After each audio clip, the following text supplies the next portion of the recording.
right, let me see what I'm gonna do first.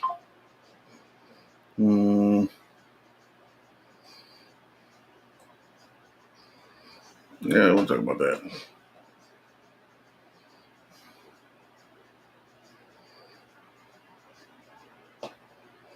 Oh, let me forward this to the peoples. That's what I need, an intro video. That's what I need. Like a 5-minute intro video.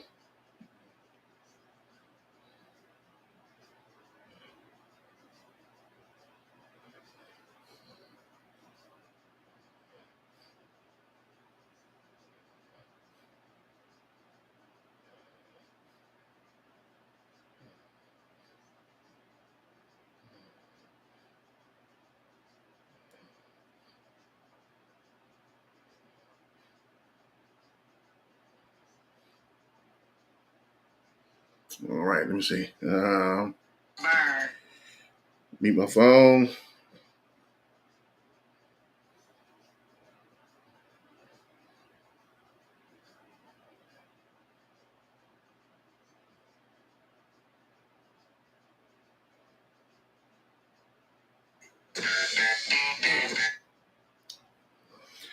BW, what's good? What's good? Top of the morning to you. Hope all is well. How's your morning going?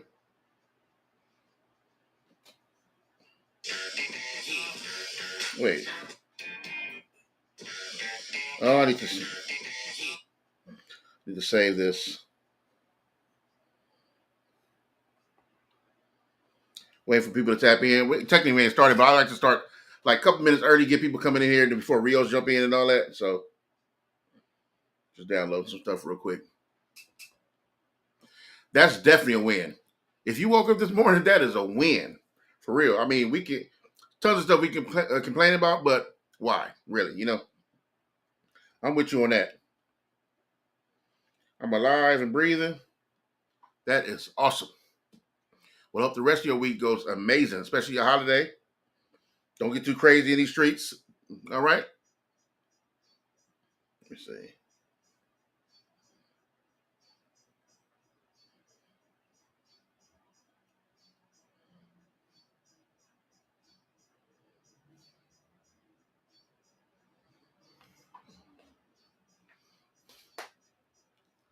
Let me download these.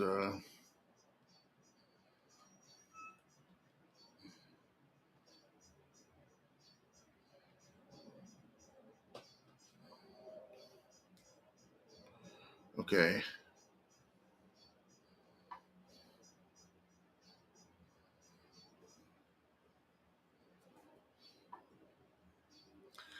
Yeah. What up with it? Big Chef Super, what's good? Oh, that holiday pay is what it is. Absolutely amazing. You cannot be mad at the holiday pay. Anytime it's like double OT holiday, you know, popping. So get to the bag for sure. Let's see.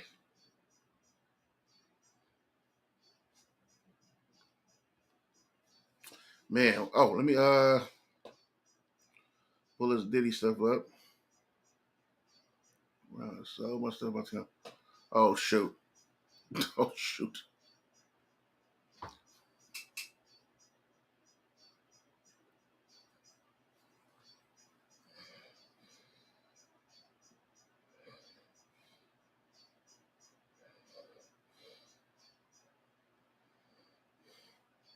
All right. All righty. Let me see.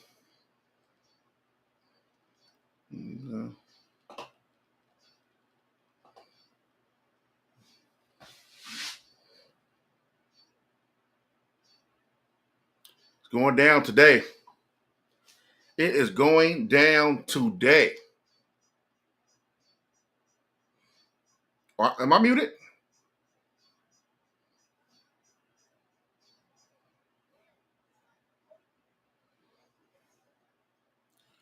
I'm not muted. Am I? Can y'all hear me?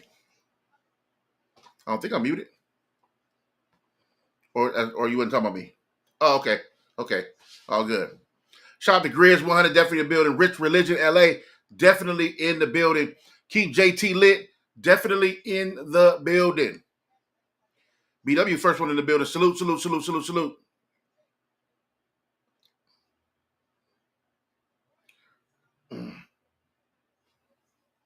Salute, salute, salute to everybody. Hope all is well.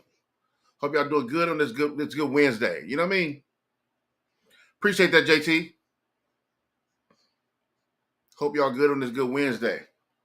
I woke up feeling okay. I did. Not bad, for sure. I was alive. Shout out to BW. She feel me.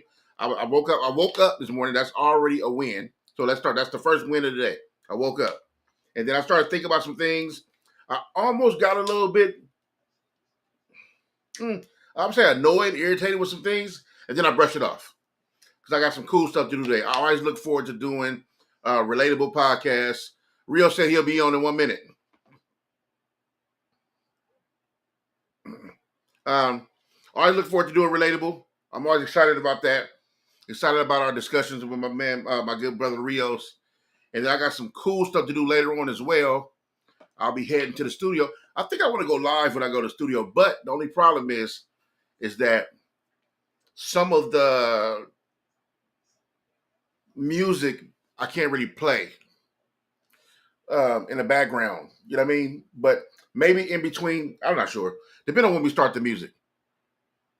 But I do want to go live. I was in the studio for I was doing it for hours yesterday, but I went live for like maybe 10, 15 minutes. I was in there with my good brother Problem. We was in there having a good time clowning and working on something really cool that I really can't discuss yet. But I'm feeling good about it. And it felt good just being back in the studio also. Not in a way that you would think. So, you know, it's super creative, super dope, and I'm excited about the potential that can come from this. So that was cool.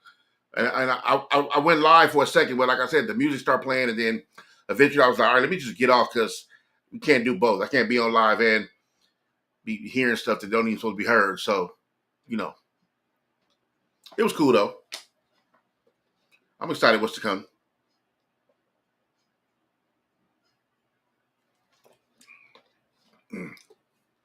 But I'm looking forward to a great day, man.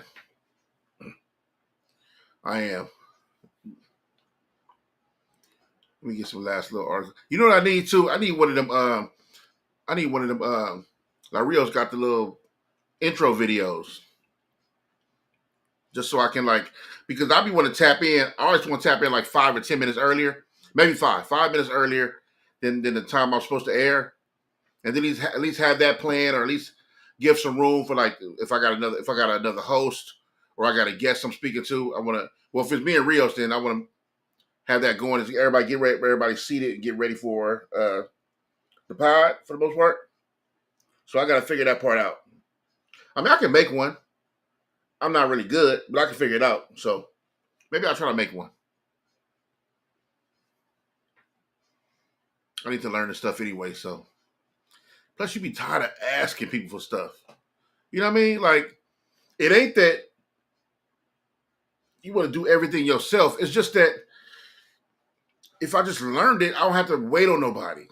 And that's what it is for the most part. You gotta wait on people. Shout out to Kevin Finley, top of the morning. He's definitely in the building. Sir No Face is definitely in the building. Blessings, my good brother. Blessings.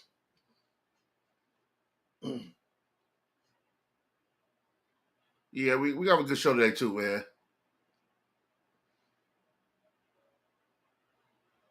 I know Rios was having a little bit of problem this morning, right? With his YouTube. I think he did kick solely, I think, if I'm not mistaken. I jumped on kind of later, so I think his YouTube was giving him problems this morning. I'm not sure what's up with that. But I hope he got that squared away too.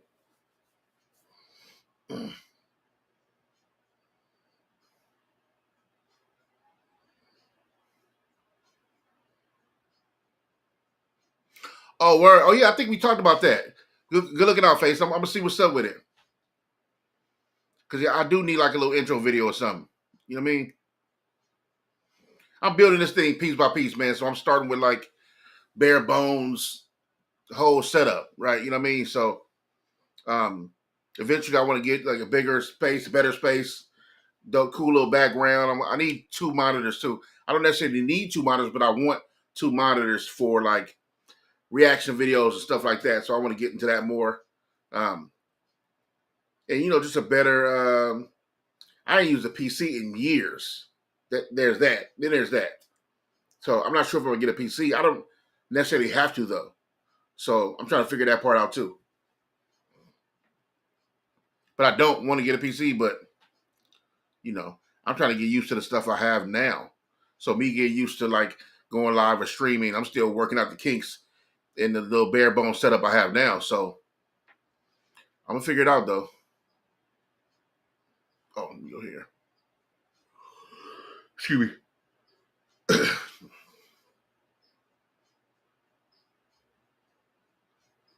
Let's see. I'm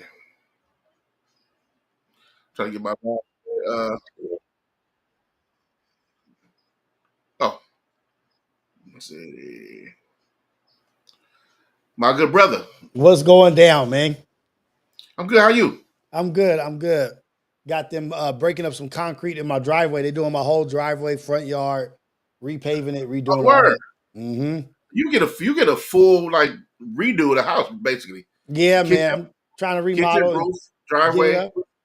Trying to get everything up to par before it When's gets the out of estimated control. date for everything done? Or estimated time frame? This week it'll be done because they're going from the front yard all the way to the garage, and then Mm-hmm. I'm probably going to start doing the ADU. Can you hear that? Can you hear the? Yeah. No. Okay, good. Okay. No, you good. And then Yo, start doing somebody the asked, ADU stuff. So we good, just over here. How you doing, man? I'm good. I'm good. I was just saying I'm feeling good today, man. I woke up. That's already a plus. We woke up today, and I'm always looking forward to the days you and I get to pod because I know I'm about to have a good time. We're gonna laugh. We're gonna talk about some cool stuff. So Right. I'm always looking forward to that. Let's And go. yeah, I'm heading to studio later on. I'll talk to you a little bit more. I'll talk offline, but I'm heading to the studio later to do some real creative. I just can't talk about it publicly now, but Okay. I'm excited about the potential, the future of what's hopefully to come from this. Let me know You if know you what I need mean? any features or anything. I'm always here. You know what I'm saying? You're now, of course, like why would I? Of course, I would go to Rios first because Yeah. you know that's what Because you're known for.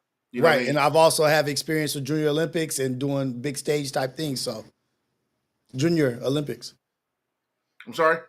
Junior Olympics. All right. I've been on the big stage multiple times. Competing. So if you need anybody, just letting you know I'm here for that. How big was that stage? Huge. LSU was where we ran. We ran a LSU. Yeah. Before Shaq got there. Let's put some things in perspective real quick. Before we really before we dig into the show. So when I was going to school, right, LAUSD school district, right? Mm-hmm. So the bus I went to Hamilton and Bancroft Junior High, Hamilton High, right? And the bus would come pick us up from. Both schools pretty special, but go ahead. Yeah, they're incredible, right? And they had little attachment schools in the back. We'll talk about those. You're very familiar with those. I know you are. We'll talk about those later. But so they had the buses that would come pick us up, and Yes. we would go to school, right? And then there were all these big buses, right?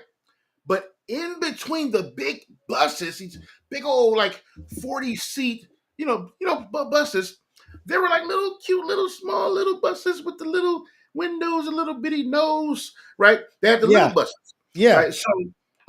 So when you say big stage, are you seeing like the big, 40-seat kind of big, big stage? Well, I remember back in the day, they used to call that the R word. It was a regular, right? There was the regular buses, and then they had the little cute, little small, little bitty, little with the little nose. Yeah. Those buses. I think now. Are you thinking about those when you say big stage? Talking about what? I'm Was not. the No, big no, stage no. surrounded by You the must little be. buses?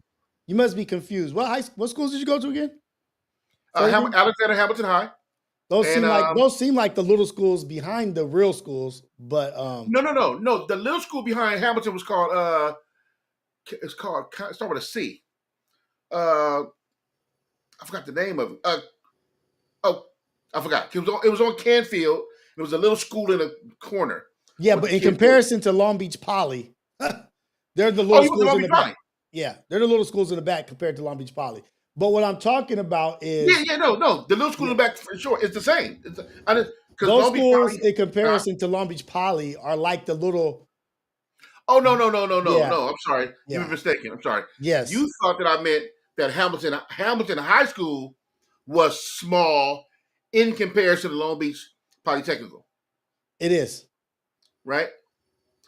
I would disagree, but also with you being in the junior special. No, I said it because no, I said it because with you being in the Junior Special Olympics, your shapes are different.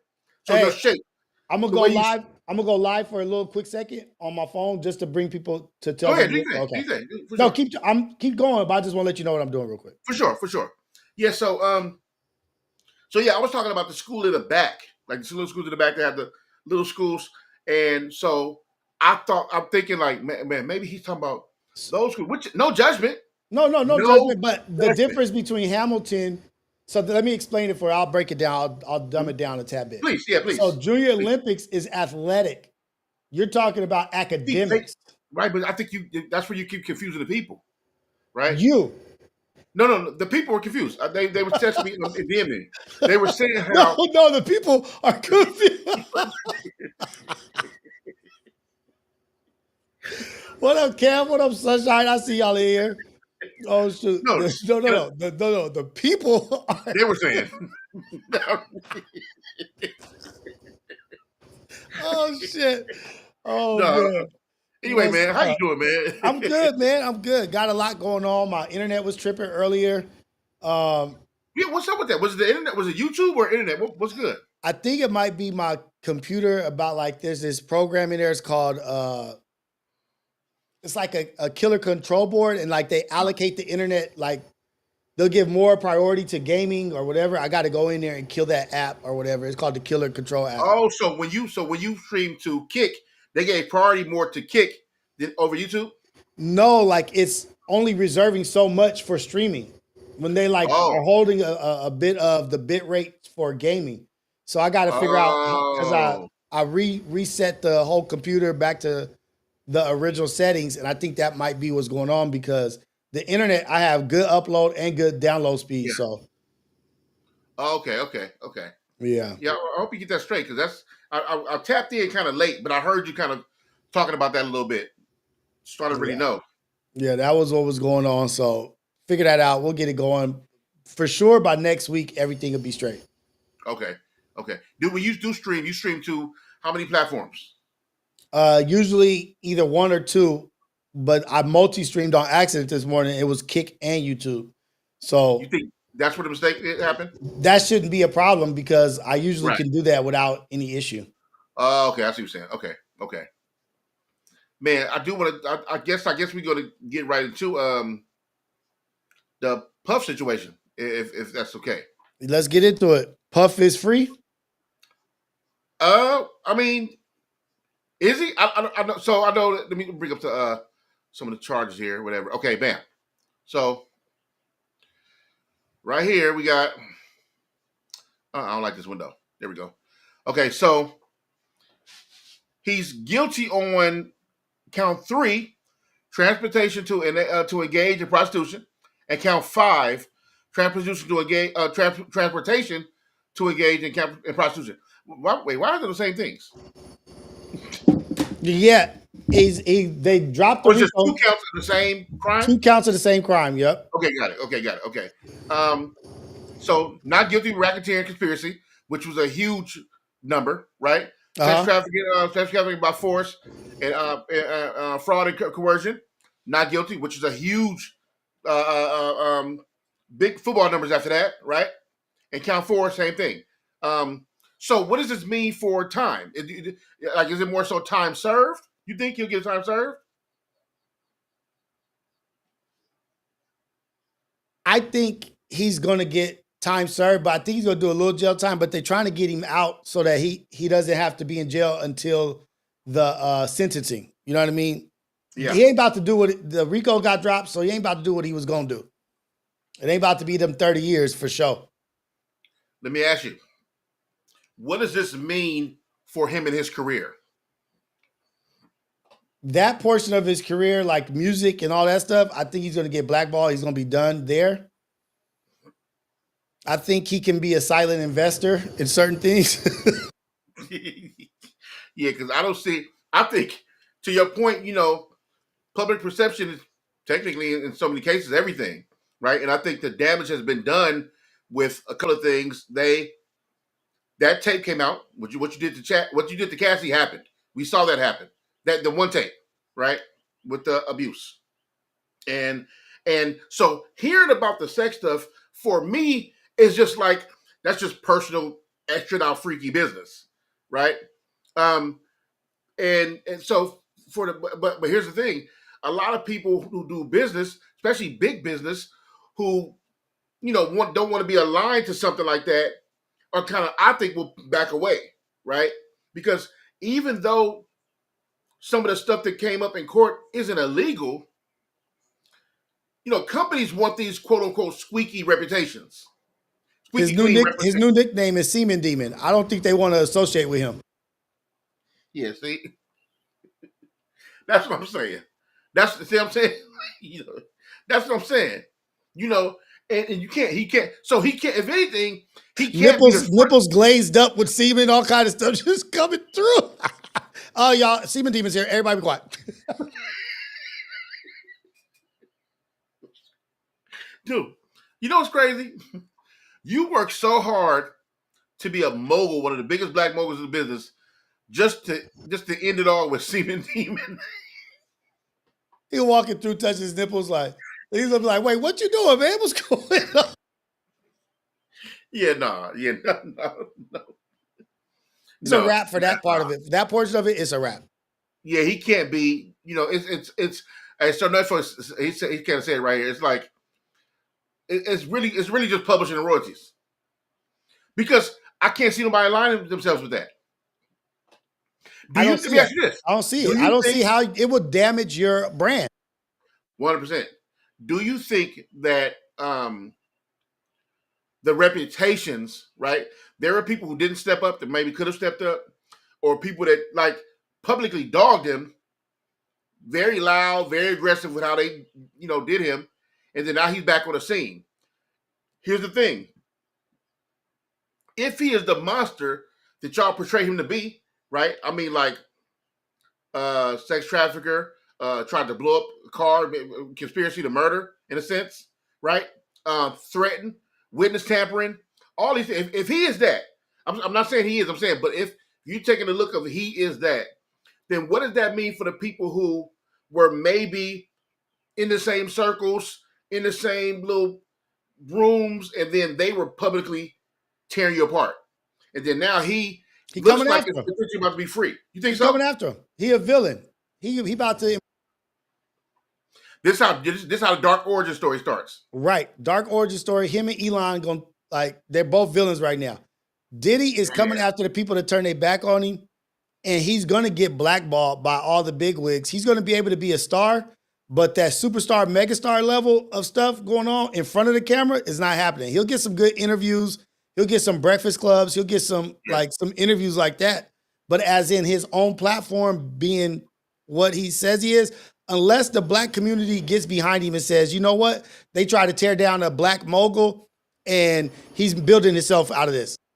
Well, the divide, I think that could be a point, right? But the divide comes again because he attacked, in some cases, black women. So then it's hard to go to bat for you when you have that looming over you also. He should start streaming. What he can do right now, he can start streaming and will be one of the biggest streamers in the world. He do a deal with Kick right now. Right now. Just and I'm bringing the baby oil. Right.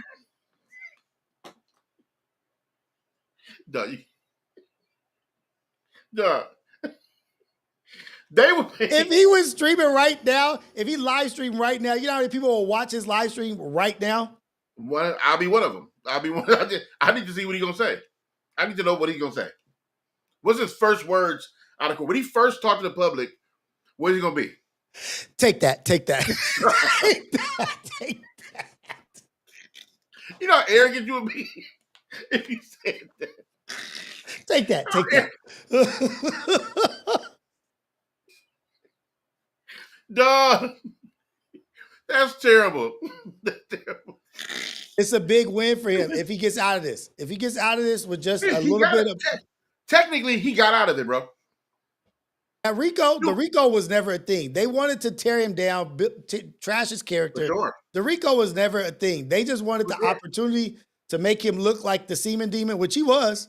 Mm-hmm. You know what I mean? Like, but now he's going to have to turn at a fork in the road. He's going to have to go left and do something different than what he was already doing. Clothing lines, all that stuff, brand wise, no. Streaming, Diddy streaming, people coming to visit him. Come on, man. That'd be crazy. His first stream, I have 1 million something. I don't even know how many people. It better be millions of people on his first stream. Do you think Baby Oil will sponsor him?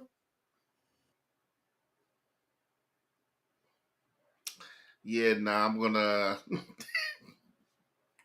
No money in it for him? No money? Baby Oil? Yeah, I'm not gonna mess with that one. Let me ask you this. Diddy gets out free, absolved of any crimes other than the 1 count, 2 counts, right? He throws a party. Everybody's invited. Not me. I'm not. AceBoyRios in the building. I am not. They be throwing semen around like it's confetti up in there, man. Like, come on, dude. I'm good. They be throwing semen around like confetti. Shots. Dog, flying semen is absurd. That is absurd. That is terrible. You walking around with your cup like this, like, hey, how's everybody doing? Like, oh, nice to meet you. hey, how you guys doing? You drinking your cup? You're like,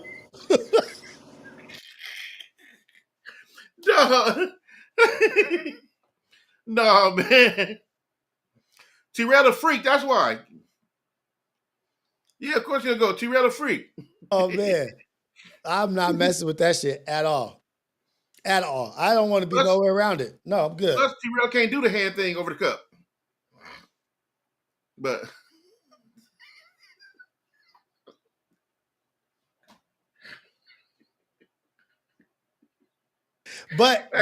I get the thing with T-Rail because T-Rail knows him. That's his boy. Like, he's been over there. He knows him. I don't know that nigga. I ain't never going to be around him. Oh, they homies. I don't know about homies, but he's been around him with Tyga and been over there. Like, he knows him personally. Right. I don't know that nigga personally. So I'm not gonna get to know you no more after this. Like, I don't want to get to know you after this. Oh, this is sick right here. That is sick. That's They talking about Rich Trapper because Rich Trapper choked him out and put his balls on him. Wait, what? Rich Trapper choked that fool out and put his leg over his head. It was like choking him on back of it. Recently? No, wait. What happened? Wait a minute, dog. Rich Trapper choked him out. He did a rear naked choke, but I don't know why legs aren't involved in the rear naked choke. Like, there's no legs involved in the guillotine, rear naked choke. He said he put him in a chokehold and then put his leg up over his head. At the Diddy Ranch it is. That's not a choke out. Where's your balls? Sir, put that away, sir. No, so we're rear naked choke. Where's your jeans?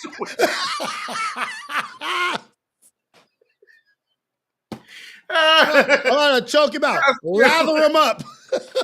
Lather him up.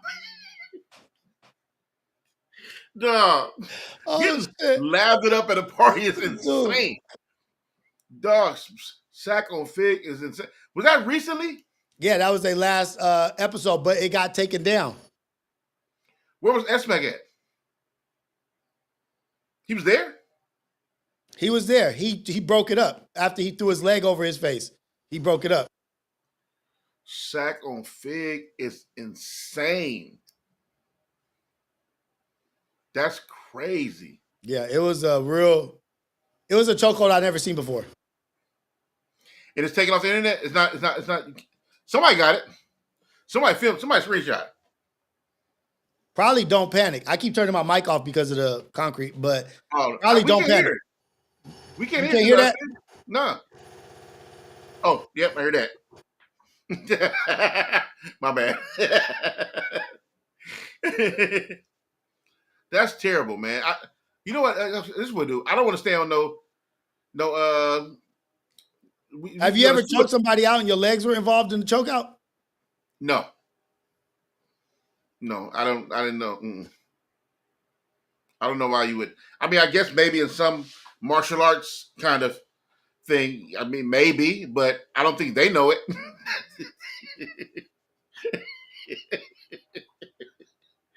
When was the last time a man's groin has been in your face? Yeah, that's insane. Never. That's never happened. Hey, even think about somebody having to think about that. You look up like, how did I get here? And where's your jeans? Now turn off the lights. Oh. And then All About the Benjamins come on. You know what? Nah. Hey. That's terrible. Now, you know what, man? Okay. No more dark sex jokes from these people. No more. Right. We're done. We're done joking. Shout out to the homies. Shout out to everybody. I'm not shouting out Diddy, man. Anybody who's on my YouTube, go to Good Lucc TV and watch Relatable. We're over there on Good Lucc TV. I'm about to close out and get out of here. You guys go to Good Lucc TV and watch Relatable on Good Lucc TV. We're on live right now. I'm out. You guys head over there. We're going to continue joking and bagging on people. We're going to be talking about the chokeouts and all that shit. Oh, my God. Out. Let me ask you this. Why were they even play fighting? I guess they were play fighting, though. Wrestling. It was like a very challenging kind of conversation. Like, dude, you can't whoop me or you can't do this and that. And like, it was like a play fight thing. Yeah. Eventually, somebody got to do something, and then it gets physical, and then somebody gets the bear. Was T-Rail hot after that? No, not really. But it seemed like he took advantage of T-Rail's position. T-Rail choked him first, and then he got up, threw him on the sofa, and then threw his leg over him like that. If somebody just came in just now, they would have thought you were talking about it's like some kind of erotic movie. Because that sounds crazy. That sounds crazy. He threw him down, threw his leg over his face. Threw him on the sofa. Threw him on the sofa. I know he was pissed. I know he was hot. And they took down the live. You know what I mean? Like, imagine if somebody was play fighting with you and choked you out and put you in a questionable position like that on live. They took it down. Wait, did they stop it right after that, or no? They left it up and they took it down. They took it down. They took it down. I think we'd have to actually like intensify this fight because I have to stand up for my I can't just come out of this. Now, like I have to throw I got to do like an accidental slap. Like, oh, sorry. You got to do something so outrageous they forget what just happened. Yeah, that was my natural reaction. I was so sorry. I poked your eye out. Oh shit! Your eye, it's hanging out. You got to. At that point, look at the camera. Y'all don't remember what just happened, right? Before that, we talked about his eye. Like his eye hanging out. Said, your scrotum on my face. You gotta like Same. Up the ante. You know what I mean? You gotta accidentally slap or something. Wait, what happened?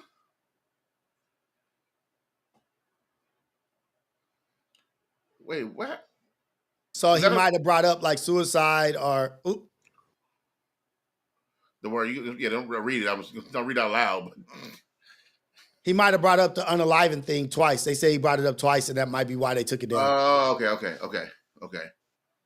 Yeah. Oh, okay.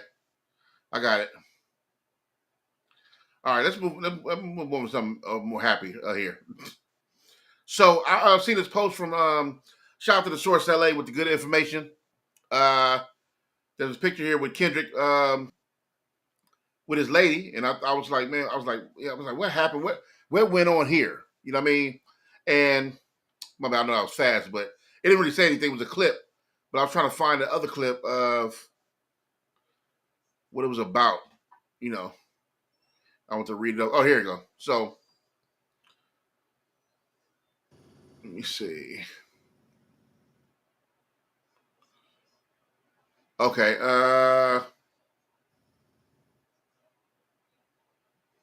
Yep. So there you go. So it says 103 schools, 0 headlines. Kendrick Lamar and his wife Whitney just quietly cleared lunch debt for 103 schools across the U.S., wiping out 347,000 without a press release, no cameras, no spotlight, no strings attached. Said for years, lunch meant embarrassment for students, skipping meals, being singled out because their family could afford to pay. Not anymore. But here's the part of it that hit the hardest. One student looked at the bottom of their bill, saw a small printed message that asked, "How did they know my name?" Every receipt came with a personal note. Someone cared, someone noticed, and someone decided that no child should carry this burden alone. Anymore. This wasn't charity for the headlines. It was empathy in its rawest form. How ill is that? So ill, so vicious. How ill is that, bro? The fact that they're in tune and in touch with the community like that, doing stuff, and they're not doing it for fame or for clout or anything like that. I just want to take care of the babies that are around here. They didn't call press.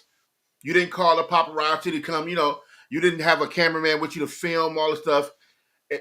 Somebody just happened to know. Like a school obviously spoke on it, or somebody spoke on it. I know Source LA is well connected, so they're in touch with tons of resources and tons of people over the city. So that's fire, bro. And I think it's funny when I talk to my wife or I talk to my friends about like money, right? When you talk about like what you want for your life, and obviously you want to take care of your family, your kids, right? You take care of your wife, take care of your kids for sure. That's the I got that. But when I be talking to God about money, it's more so I can do for people, right? I'm older. I'm not that much into clothes too much no more. I used to be a shoe head. I'm not that much into shoes that much no more, where I got to spend thousands of dollars on them. But I'm more so like, how could I help somebody? How could I do for someone? How could Rios be talking to me as a brother one day in confidence about how he's going through it and the job, something happened and there was a slow month and mortgages backed up. And then I'm like, oh, bro, I got that. Right. Like, you didn't ask me. You talking to your brother on some confidence, and then I'll just say, you know what? Here you go. No, you don't owe me nothing. Take care of that. Boom. Or, you know what I mean? Or some lady on the street, you just want to buy, you need something, you need some clothes, you need some food, what you need. I got you. Like, I would love to just do something. It don't cost, in the grand scheme of like money made, touring, who he is as an artist, bro, it don't cost you nothing to do that. You know what I mean? 103 schools, bro. What does it cost you to be a good person?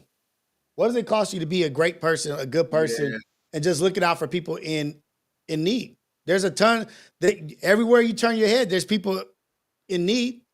Yep. There's somebody in need everywhere you turn. So that's kudos to him. You want to take that off the screen or you want to keep that up? No, I'm gonna keep it up. I'm gonna keep for the rest of the show. Shout out to Kendrick, man. He's winning. No, but I think that was absolutely amazing. I seen that story this morning, and I was like, "Damn, that's dope." And the fact that we heard about it this way, we so used to seeing the whole like, "Yo, let's show what we did." Well, here's the thing. Let me be careful with that. I have to be responsible with how I choose my words, especially if I'm look. when people are showing themselves giving or giving back or doing something like that, in a lot of cases, a lot of that can be like,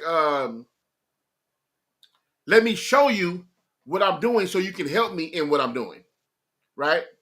A lot of cases aren't just like, yo, look, I'm giving people money, pat me on the back, I'm the man. Like, a lot of it ain't that. A lot of it is that, but so many people that have businesses, nonprofits, and a bunch of other things like that, where it's like, look, we showing the work, so you know we doing the work. So if you want to contribute, donate, you got to connect me with somebody, something, you can do that. Now, if you don't know I'm doing none of it, and I'm not a celebrity with millions of dollars where I can just do something like that. All my money runs off donations. If I'm running a nonprofit, you understand what I'm saying? So that runs off donations. Right. So if it runs like that, and my whole thing is to don't get things donated, whether product or financial, then people need to see that this is a thing. And here's the other thing: how do I go to, for example, if I'm doing like a food giveaway or whatever, food giveaway, something? How do I go to the local like Meals on Wheels program or free food something warehouse program, whatever? How do I go to them and just say, yo, I'm doing this thing, just believe me, and like I'm gonna feed the people, like, I mean, just believe. When I have like I have all this record of giving back in videos and confessionals of people speaking on the work me and my team or whoever's doing. So I don't want to just kill that side of it with bringing the camera. I understand in a lot of cases why the cameras are there. And plus, man, it's about judging the heart. And since most of us can't even do that with one another, then I think it's best that sometimes we just be quiet with how we look at other people and judge. Right. And this might be something that he does on the, like, he might just do this kind of charitable work on the regular. We don't know. Yeah. This might be something that he does on the regular. He consistently is helping and doing things. And in his head, the first thing he thinks about is not like, oh, how do I get this coverage? Like, shit, to his wife, like, this is what I'm doing and this and that. And then also trying to keep people out of his wife's face. These might be her, like, low key, these could be her charitable acts. You're right. Because we all know how our women are, like, hey, I want to do this and this and that. And he might be just supporting her in her charitable acts that she's doing. Yeah. That's what happens when you marry a strong, loving, God-fearing, and a loving woman, is that they have their walks, and you may just be there to support them. And he don't want his influence and his energy of who he is, and then smother it and like, you know what, this is your thing. I'm here. Let's push it how you want to push it, and let's do it. But at the end of the day, no matter what, the work is being done. For sure. 100%. I agree. Yeah, I agree. I think we need more, and I don't know who's doing what, but on a large scale, we just need more people like that to make those kind of moves, to make those kind of decisions too. Sometimes just make change, just do it. Sometimes it ain't about being shown. Whether it is or not, forget it. Just do it though. Instead of showing your six-pack with a little stupid message under it, like, yeah, I've been working because I'm grinding for the summer. Like, what are you doing for the people, Mr. Pacifier? And now we're here. Now we're here. Or like how they do in music videos, they go to other people's hoods, like in New Orleans, they go to the ward and they start handing out money to people in that hood. What about the people where you from? Why is it in a music video? Why is the cameras there? Why is that? Why are you just not doing the works, God's works, off camera as you walk? It seems a little opportunistic, a tad bit to me. And it almost seems like that might have been the budget for the video a little bit too. So, but whatever, You know what's funny? Okay, so there's no confusion. What I'm about to say is about Drake, right? So you gotta say it. It's such an opposite energy. It's a great comparison. It's just like it is because when you said I'm talking about the picture, the six-pack picture. Yeah. Right. What kills me about even that picture? It's that you don't even know how you are being perceived. Like nothing in your brain said this is going to be corny if I do this. Or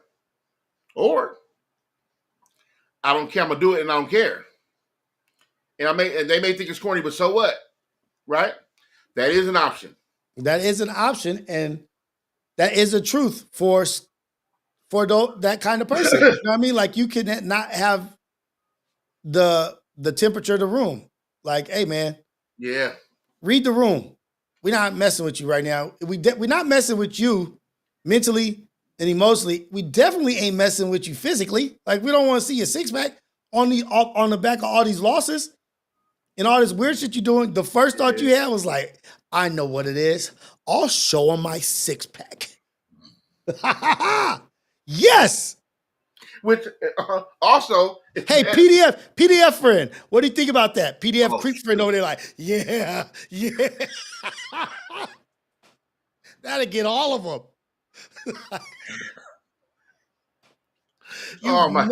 You've never had a better idea, Drakey.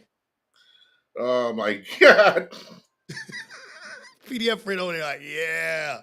PDF friend is sick. As soon as the camera pan over there, get out of here, little Tina.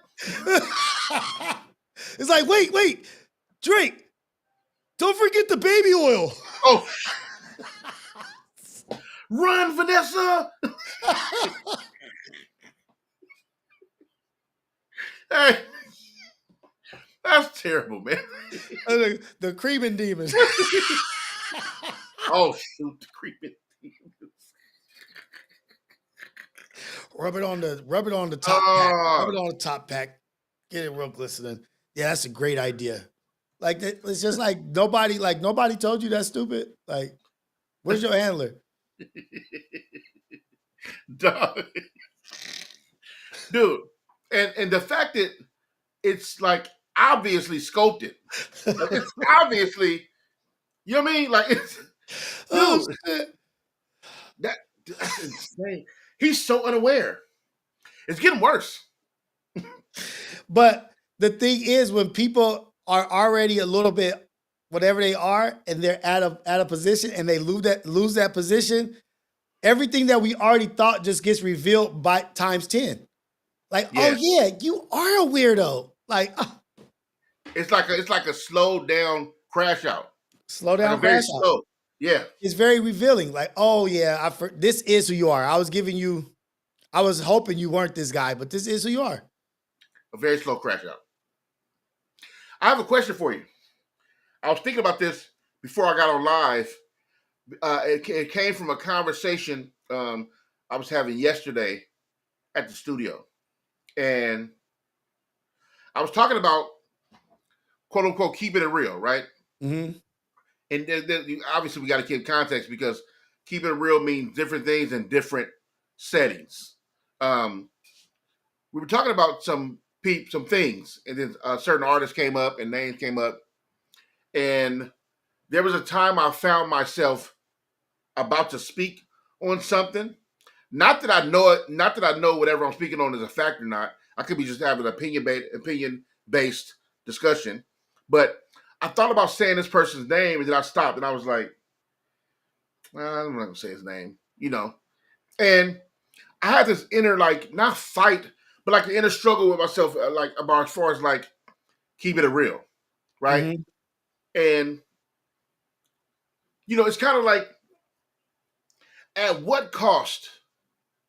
At what cost? Like, the reason why I didn't say what I was going to say, because in the room I was in, this could hurt me in the long run. Mm-hmm. And since I don't really know, why even risk it? Why even shoot the dice? So my thing was like, now let me just be quiet. I don't know who in here know who. And plus, I'm not, what I'm about to say, I don't feel that personally about it to never not work with the person. Right. So for example, if I'm using let's use Jay-Z and Beyonce in context, right? Say I had a problem with like some of Beyonce's something. I don't know, music, something close. I don't know whatever it was. And we start talking about her on the podcast in whatever kind of way, not negative. And then you ask me about something about her music or her choices in life, about certain things she did. And then, so there's there's a fork in the road you come across, so it's like, okay, what you really feel sometimes isn't the best to say out loud. Okay. Or you can do some, cutting back, cut the fat a little bit, and kind of give a flavorless, unseasoned version of what you think about this thing I just asked you about. Right. So in the midst of me thinking about like, no, it's not worth it. I'm not gonna say nothing. I'm glad I made that choice because the potential to work with somebody and this person, for me, it's like it was never that serious. Like Right. even if say if I didn't like a Beyonce song or whatever. Here's a great example. I'm sorry, I'm running along, but get to my point.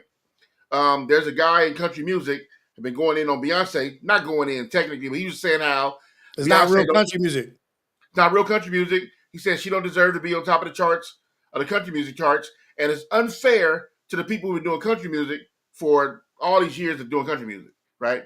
He said, plus I listened to the album. He said it's not it don't even sound like country music. He's like basically saying, I understand that there was a way to she tried to incorporate it and do it, but even Beyonce said out her mouth it's not a country album, right? So he spoke out about it. Now, I had a discussion with myself. He's already, I assume he's already like a well-known country singer. He's straight.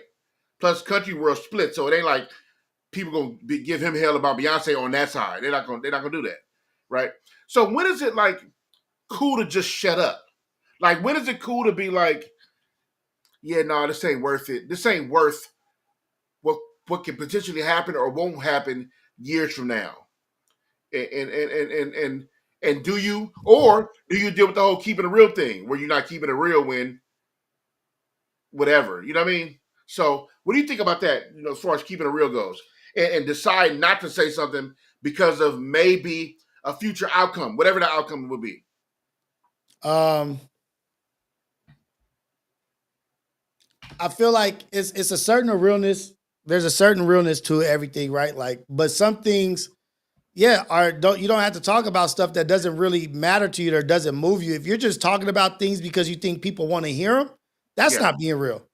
Right. You know what I mean? Right. Like you just talking about some shit just because you think, oh, the chat wants to hear about this. Let me talk about this because you're not being real to who you are. You're not being your own character. You're not being yourself. You can't just talk just to appease everybody else. And also, you can't talk also saying things so you won't be judged. Like, no, you need to put yourself out there. You're gonna be like not Judas, but the other dude who said Jesus told him you're gonna deny me 3 times. Peter. And Peter, you know what I mean? Like, talk your truth. The realness is your truth. What you feel passionate about and what moves you and what's important to you. That's being real. I'm not about to talk about some shit that don't fucking matter to me. If it don't matter to me and it doesn't hold any weight in my life, no. Now, if it's a subject that I feel I could talk about a life lesson or spin it to talk about something I think there's a teaching moment in it, then I'll talk about it. But if it's just a useless, pointless topic or discussion, nah, I ain't talking about it. But be true to who you are.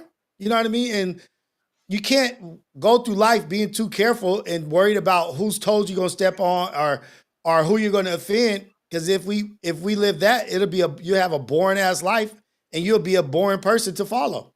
For sure. Because you're only worried about your winning.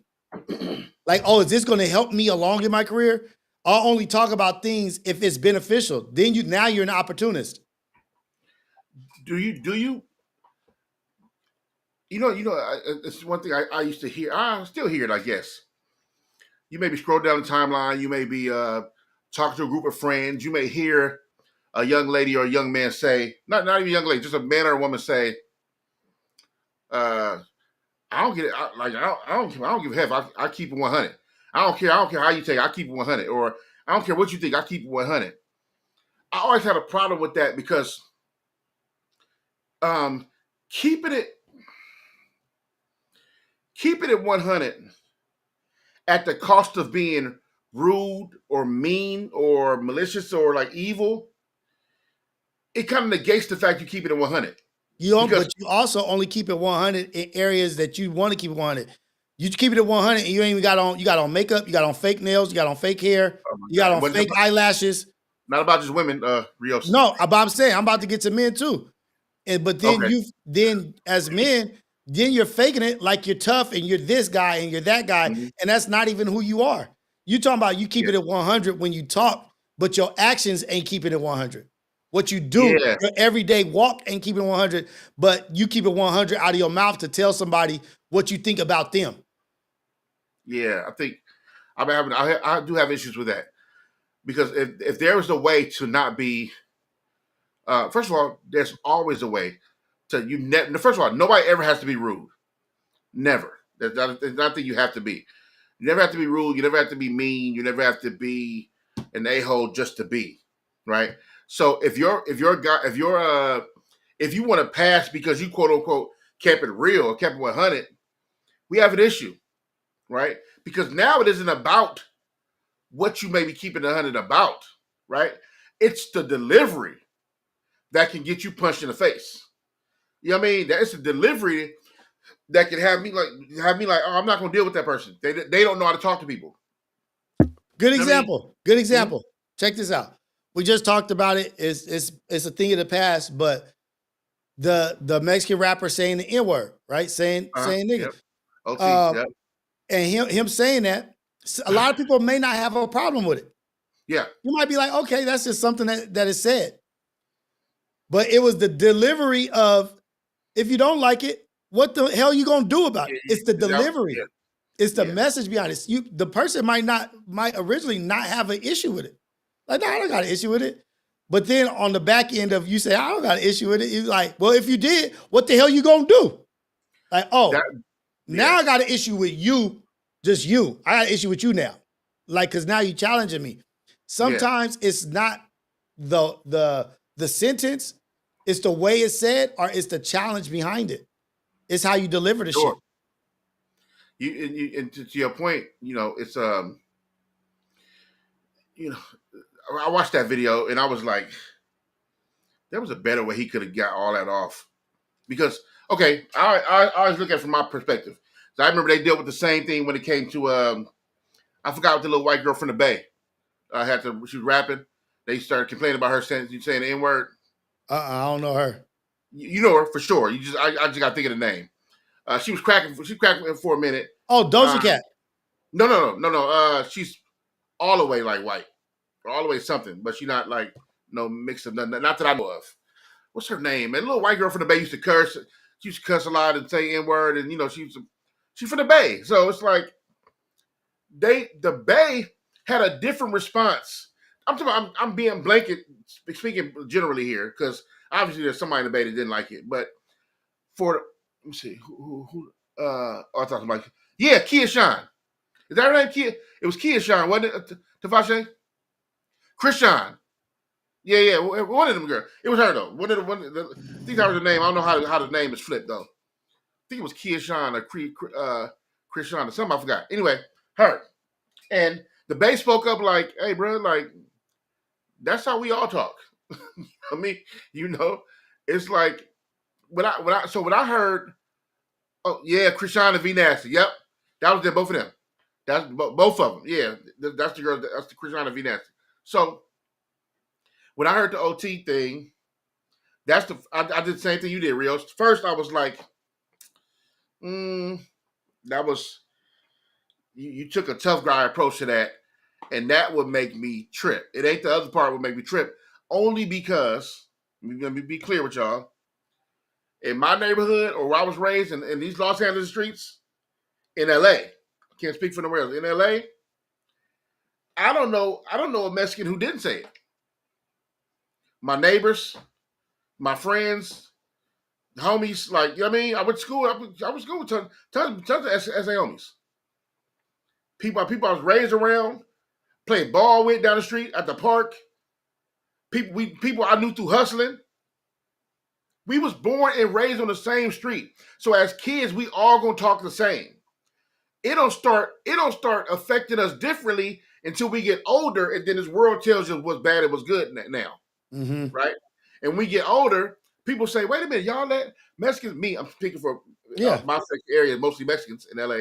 with us, right? So they were like, man, y'all let them say that, and I'm like, let them say what? We were born saying this. This was a thing from we was kids. Like, and for all of us, here's the difference. For all of us, it don't mean the same. I'm not excusing none of it. If you don't want to hear it, you got the right to not hear it. Yeah. But we don't. Here, look. One thing about this is how you know the difference. If a Mexican ain't messing with you, or he hot, or he want to spew some racist shit to you, nigga ain't the word he gonna use. No, that's not. You know what I mean? It's a reason why everybody first go to, because this is the word you're not supposed to say. They don't really speak it out in publicly, and they know what gets straight to you. That's gonna cut deep. So it's gonna hurt the worst. Yeah, I grew up with all Mexican homies. That's how they talk. We all talk like that to each other. Yeah. So if I got into it with one of the Mexican homies, he say, "Nigga, what's up?"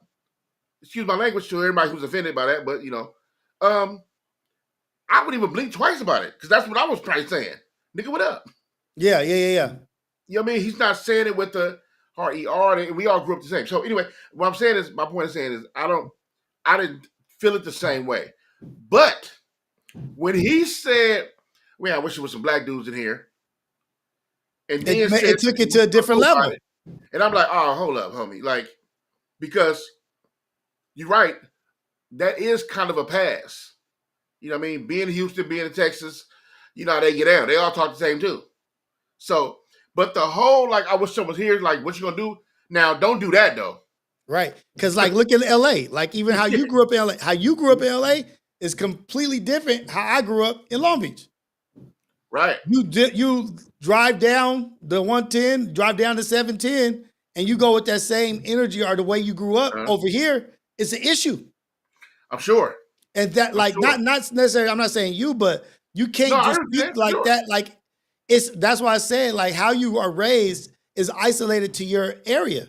You can't talk as if the whole world is where you're from. And that's why you have to be careful, because the whole world is not Houston or whatever you say from. Like, you will have places that don't agree with that. And you can't say, what are you going to do about it? Because they're going to do something about it. And the great point you made was, is that to say it is one thing, we all know that. But the challenge wasn't needed, because now you make that a racial thing. I'm not saying like you racist, but you saying it like, and what you gonna do about it? You're only talking to one group of people. Now, no face. Now look at this. He said everybody in New Orleans says it. So say everybody in New Orleans says it, and say a white boy says it in New Orleans, and he's around a bunch of everybody or whatever. Say somebody comes out there and is like, "Hey man, don't call me that. I don't want you calling me that. I'm offended by that." Are y'all mad at the dude who's offended by it? Like, I take offense to that because of what the history of the word is. Just because your little city accepts it doesn't mean that the whole world accepts it. Like, hey, dog, like, that's damaging to me. Like, what? Like, oh, we grew up saying the word retard. We call people retard. Like, hey, no, I got a Down syndrome brother. Like, I'm not cool with that, dog. Like, chill out. Dude, is there respect there to understand and be sympathetic to where somebody may come from? Yeah. Because everybody don't feel the same. So that's why you got to understand. And you also have your right as the person who did just walk up and was like, hey, you got to chill out. And then you can't argue with them. Hey, I'm home. Like, this is how we get down. And somebody outside like, yeah, but I think it's offensive. But you where I'm from. This is where I'm at. That's where I feel like, that's where it gets tricky to me. Like, y'all gonna side with that? Like, I'm a black man. That offends me. You gonna say I don't give a shit? Yeah, I think saying fuck everything you've been through. Give a fuck what you've been through. And for me, I can't front. I'll be a liar if I said it different. Certain people say it, or I don't know why, man. I mean, maybe I'm trained that. You know, I was born in a certain area for so long. When Mexicans say it, I don't even hear it. That's how it's said so much. That's how convoluted it is. Like, it's so oftenly said. Rios, if I heard you say it, the Mexican dude say it, I don't know who said what. Right. Because I'm not looking at you all the same. I'm just not. Mm-hmm. I mean, and because I also understand demographics and how certain regions. We're close and tight knit. We're going as a child. If me and my neighbor's been friends since the Sandlot, 7th grade, born in this block, and then we are well off in our 20s, going on 30s, right? Like he came up the same way I came up. We ate the same food. We talked the same. Like we did the same things. Even fighting styles after a while become similar, right? So if my neighbor been saying it since a kid, because we've been saying it since a kid, and at that young, it's just like we picking up all with sponges, we picking up all the stuff. But we're not looking at ourselves separately because the world ain't taught us that yet at that young. Until we start listening to our parents or at school or a movie or a TV. So that's why I look at it a little different. It's like, it's hard for me. It's hard for me to act like one thing when I'm like, fam, my neighbors, I've been eating my neighbor's food since a baby. So let me ask this. So you and your neighbors are venturing off to Alabama. Mm-hmm. And y'all talk the way y'all talk. Are you gonna tell them like, hey, dog, like that shit might not I let them know. Thing out here. I let them know. If I consciously hear it. Most likely somebody would have to let me know that he's saying that. So my thing is, because it's not that you're not that aware to it, I am aware of it, and I know different areas that do it. If I had a homeboy that was white or Mexican that was saying that shit, me as being a real friend, if they was like that, I'd be like, hey, you know where we at is where we at. Where we grew up was where we grew up. Yeah. Not everybody, don't go up in this barbershop saying, or if you do, it's gonna be we might have to get down. You know what I mean? Like but that's why I'm saying you have to be aware of what other people's perception of, especially around such a sensitive subject. You know what I mean? Like you have to be aware of that shit. Or like even because you have enough respect not to nigga it up in front of a grandma. Yes, I consciously know how to turn it off. You know how to turn it off, and so does everybody else. So we are aware of when and when not to use it. I'm not sure if everybody else is. I say that because there's a lot of ignorant people here. And it is. It's real life. People that don't know how to talk, they have no coof. They're just reckless. There's a lot of ignorant people here. It is. People say anything, curse in front of people, all the things, And so they have to be told. And then once they told, they're like, oh, I'm sorry, my bad, I'm sorry, But it's a tricky topic, man. And here's the thing. That's why I just believe that everybody is capable of turning that shit off and on. Don't act like you can't not. Because you turn it up, when you go to court, you ain't calling the judge that. You've seen these videos where somebody start more or not than my honor nigga.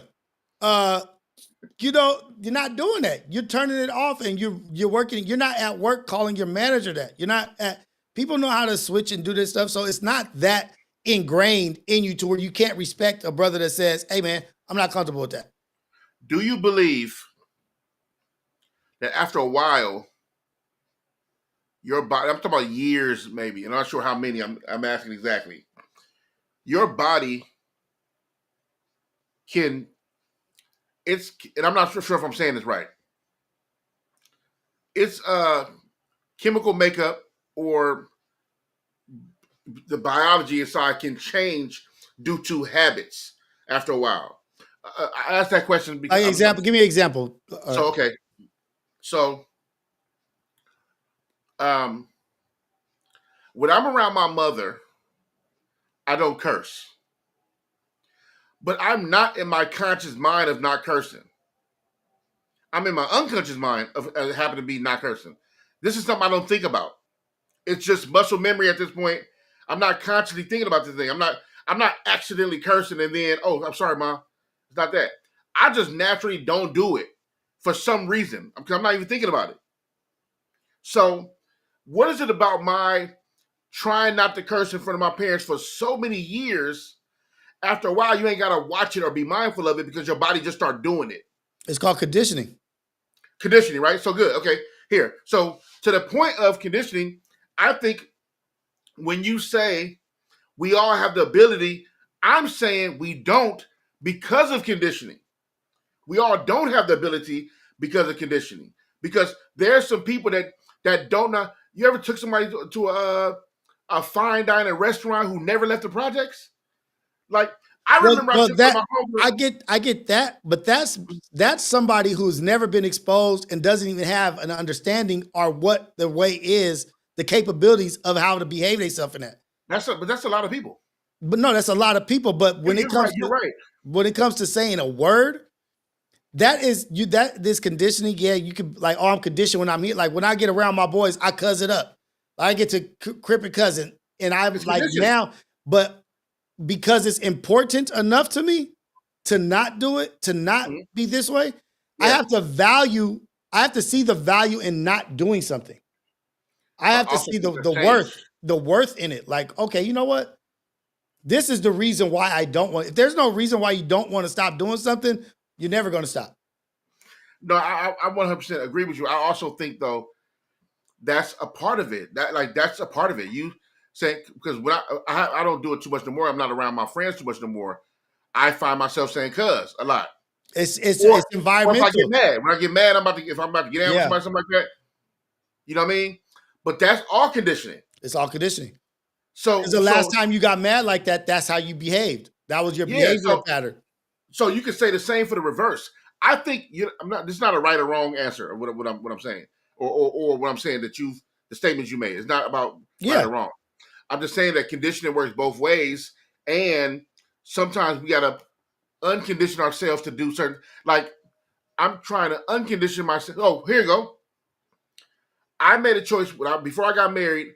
I made a choice that I'm going to be committed, loyal husband. Period. I almost lost my wife. We know the story already, right? So I made a conscious choice in that moment, to tell myself never again, period. And I consciously live in that because it's like you know how you go to AA meetings or you go to whatever kind of meeting, they say you're technically this forever, right? It's like because you're always it's kind of like you're almost one mistake away from going back. One mistake, you know what I mean? So it's like when it comes to the things we like or the things that are coded, after a while, these conditioning things, it's hard to reverse it because you got to get out of your environment sometimes. Sometimes you got to change diet. Sometimes you got to change your faith, what you believe in. It's a lot of things that happen with conditioning that hardwire us in a sense, right? I thought this was interesting. There's one story about So tell me this. Let me ask you this real quick. Please, so you said you grew up around a bunch of Mexicans, right? This is a question. So it's conditioning. Yeah. Why y'all didn't act Mexican?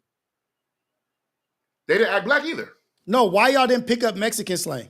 Why y'all didn't say like SA and like what? I'm sure we did. No. I'm sure we do it. That's what I'm saying. So out of LA, from being in LA, seeing LA, it's more Mexicans that say the N word, say nigga, that act like that's not a black thing, though. That's what I'm saying. But listen, but that it is. Nigga is a black thing. No. Listen, you don't understand what I'm saying. So, but wait. So what is something that was Mexican that black people picked up also? Dude, it's more so. Because I'm just thinking about conditioning. Like if it's conditioning, we should have picked something up. Listen, that's what I'm saying. It's for example, and that we stand on and fight for like it's ours. Yeah, but I think the reason why I keep going back and you keep moving me forward, the reason why I gotta change. There's something I think that's wrong happening before. So, but you want me to start after? No, go before. I'll go from before. The N word is not a black thing. I don't mean it's not. It wasn't for us. Yes, it was for us. Yes. What I'm saying is when we grew up in the neighborhood, all of us together, there was words being said. Me and my neighbors picked up the same words, right? I didn't know Spanish, but I picked up some. It's the reason why you can pick up certain Spanish words. Or the reason why you can, or if your city, Long Beach got a lot of Cambodians, right? Yeah. I'm pretty sure some of the neighbors have picked up words or Cambodian phrases. Or, for example, if my hood probably don't talk like your hood talks, right? It's words that we would say that we picked up together. For example, and watch where I was born and raised at. When you said a nigga got mixed, that means he got beat up. Beat up. Me and the Mexican homies used to talk like that, right? In Inglewood, mixing means sex with women. If you said somebody got mixed, that means somebody got effed. It's a sexual thing. Yes. So they picked up different. That's a different culture. So they being close in proximity to each other, they picked that up together as Mexican niggas from Inglewood, black niggas from Inglewood, period. So that's not a black or Mexican thing. The N word. I'm saying it's a black thing. I'm saying it's not. Like people, I'm saying people assimilate and emulate black. That's just on a grand scale. For sure, but we're not talking about that here. That's what I'm talking about, is that it's assimilating. It's assimilating to what? Why did we not assimilate to mariachi?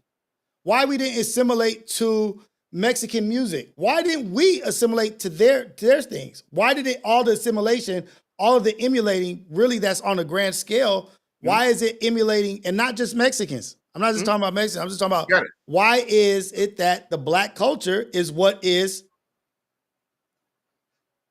emulated or copied? Two things, two reasons, right? I don't always believe that is happening, right, across the scale, right? Also, I'm a true understanding, my belief, that's if I don't believe that's the thing, I'm a true understanding that we create a lot of culture. And that culture is cool to the world, to the masses, whether it's dance, music, slang, whatever, right? Even the cook, we heard the story before. They gave us the worst parts of the pig and the cow and all that stuff like that, and we turned that shit into soul food, right? So it's only a unique type of people can do that, right? But what happens is, if you put people in oppression, you oppress people, the genius and mechanics of people would figure that shit out, right? It's the same thing for Hispanics, right? Being oppressed in certain areas. Same thing for Asians being oppressed when they got here, right? Beautiful shit happens when you do people dirty. They got to figure it out. So what happens is the full potential of your mind start clicking because you're in survival mode and you start creating dope shit. It's the reason why niggas in the pen can take a fucking toaster, some paper, a shirt, or something, make a stove. Or the reason why they can make a lighter or a tattoo pen in jail. But that's no resources. I get that. I get all of that. So to the point. It's like if we are some of the one of the biggest culture makers in the world, then by sheer numbers, most people would take from us, right? Because what would we take? Look, not here in LA. We're not the majority here in LA. No, we're talking about we're talking about geographically. Geographically, we're isolated to Los Angeles. But what I'm saying is black culture is being sold globally. Yes, so but let's not just take it globally. Let's do it isolated, a 10-block area. It still is what it is, because if your ears have heard hip hop, if your mouth has tasted soul food, if you heard the music that we create, then it's a global. You can't help but be global. So what I'm saying is it's natural, and it's just the process of life or whatever it is that motherfuckers want to emulate and assimilate to what the black culture is. They want to be it. They want it. They want to take it. They want to enjoy it. But when they go home, they want to be back to what they are or what they want to do. I don't think just like people will enjoy the okay, right now we say, people got mad at people saying people infiltrating hip hop, rap. Other cultures infiltrating rap, right? Like we got mad, like people say, it's a black culture, this and that. It got a lot of backlash because it's like, no, it's not yours. But now we got a white man saying it to Beyonce. Like, but there's not really any kickback for that because he's definitely getting kickback. But to your point, I understand what you're saying. I bet you white people support him more. But he didn't say. Now, see, I'm going to be about myself on this. I'm willing to take that. Go ahead. He didn't say that's she's doing white music. He said that's not country, which it isn't. And Beyonce was the first person to say this is not a country album. So we can't. I don't see the problem with what he said. So I don't. I don't see a problem. I see a problem with saying that you don't get to choose what this is because you don't own the music. You don't own. No. That's not. No, I don't own hip hop, but I get to say, me. I was born and raised a student of hip hop. I get to say what's hip hop or not. I can throw my bid in the hat for what's hip hop or not. I've lived it. I've raised my whole life has been raised. I'm a babe. I'm a student of the art of hip hop culture. I've lived it. I spoke it out loud. I've sold it. So is it always evolving? It's forever evolving, for sure. Because at some point, you're going to be old and see, like, I don't recognize that shit. Like, that's not it. But because it's like, you said, like, I can always say what's hip hop and what's not hip hop. Yeah, but if we don't allow the change to come across and happen and allow these young cats to do whatever they're doing, and it turns into whatever it turns into, at some point, it's going to, like, shit, right now, it's some shit that I see, I'm like, I hear it, I'm just like, I can't even relate to that shit. But it's always going to be an evolving culture, and country music is not safe from that. No art form is. That's not what I'm saying. If I don't like something I don't relate, that don't mean it's not hip hop. That means I don't like that section of hip hop. I'm not saying it's not hip hop. Right? See that, but that's the difference. He said that's not country music. No. He said that's not. Beyonce was the first person to say it's not. Nobody said anything to her when Beyonce said this is not a country album. When she first dropped that single, people said, "Are she making a country album?" Because it's called Cowboy Carter, and with the first single, she said it's not a country album. When she won when she won the trophy, when she won the award, said, "Well, you know how that go. What you gonna do? This is not a. That's crazy. You know how that go. You ain't gonna go up there and give it back. You ain't gonna get back." But that's what she said. This is not a country album. People, I don't have a problem with him saying if he's a country artist that been doing country his whole life, raised in country, love country, live in country, been awarded for country, whatever the case may be. He loves that genre of music. That's awesome because I love hip hop the same way. I love hip hop culture, right? So if I see, if you tell me,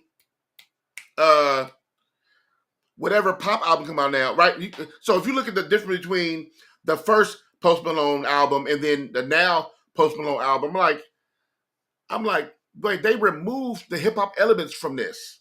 Now we can argue evolution all day long, but if you remove all the notes on what jazz is, it ain't jazz no more. There's a core setting here, right? These rules have been in place that make this. If you remove those elements by colonization, by you want to tell yourself evolution, whatever you want to tell yourself, it's not that anymore. Right? So should we change the name of it?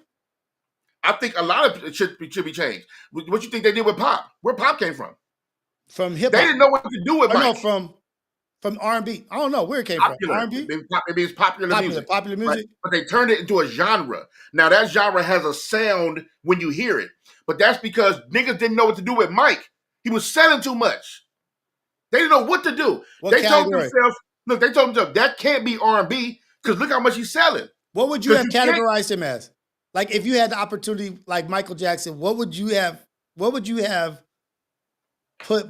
say Michael Jackson's music was? I don't know. Closer to rhythm and closer to R&B, if anything. Closer to R&B. It was rhythm and blues. Rhythm and blues. Yeah, it was R&B, rhythm and blues. It got to such a massive. Here's the thing: when Quincy made Thriller, his idea was, I want to put every genre of music on one album. Right? That's how you got some of the sounds you got, right? But when you hear the musically, the up tempo singing, the melodies, this is R&B. These are elements of R&B, right? But if the thing goes number one for a year and a half and sold 30, 40 million records, they had to create SoundScan because of these albums. They're like, wait a minute, this is something else.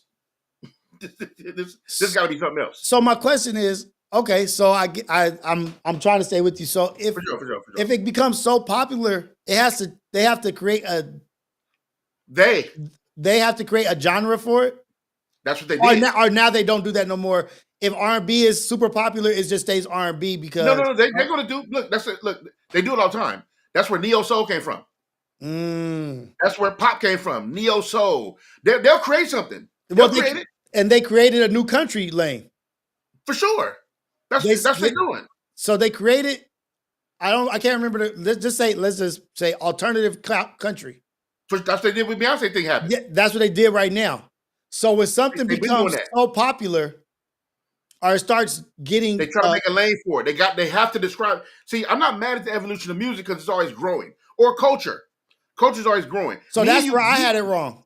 I had it wrong where I was saying, oh, it evolves, but it stays the same under the same genre. It evolves and comes something else. Here's the thing: it evolves, but if it evolves to a point where none of the original elements are out of it, that's not what it is no more. It's something else, right?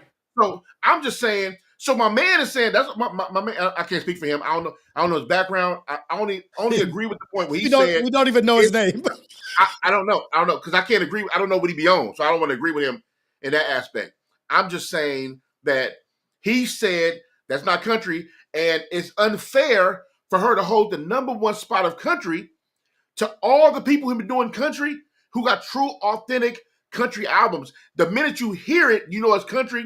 These people got to come second, third, fourth, fifth, and sixth to someone who didn't do a country album.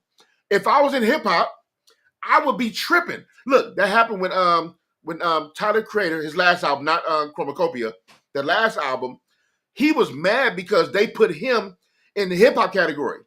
He didn't want to be put in the hip hop category. He wanted to be put on the pop side of the charts, right? Because he said he made a pop album, right? But I know some of the dudes on the Grammy board was like, no, nigga, just because you took pop elements, this is hip hop. It's still hip hop. That's what they was arguing back and forth, right? So they were tweaking things on different arguments. He's like, I made a pop album. They're like, bro, you're hip hop. Not you. They said you also made a hip hop album. You just put pop elements in here, which became pop elements because pop elements before were R&B. Right. But now when you hear pop, what you think of? Post Malone, who? Taylor Swift.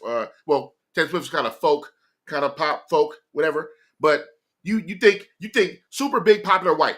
Let's be honest. Okay. That's what you think. We think pop. That's what we all think, right? Taylor Swift, pop, right? So Doja Cat, pop. Anyway, we got way off our point. Let me go back to my original point.